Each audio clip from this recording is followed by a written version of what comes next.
Good day sa ating mga DE 64W o sa mga naka-sliding door at saka mga ating kapwa seat lover. Share ko itong aking DE 64W.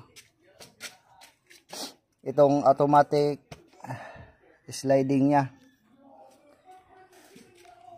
Dito, okay dito sa kaliwa.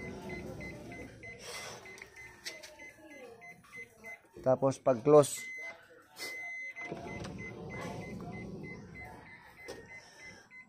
okay. Ang problema ko yung sa kanan. Na-open siya. Na-open.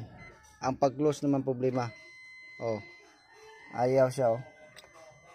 Nagtutunog lang. Sa mga nag-aayos dyan ng mga DE64W at saka mga naka-experience natin na kapwa na ay DE64W, pa-comment na lang. Di ko talaga mahanap-hanap kung anong problema nito. Sabi nila alignment daw. Hindi naman kahit anong gawin ko dyan sa pinto.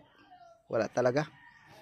Pa-comment na lang sa mga kapwa DE64W at saka nag-aayos ng mga ganitong problema.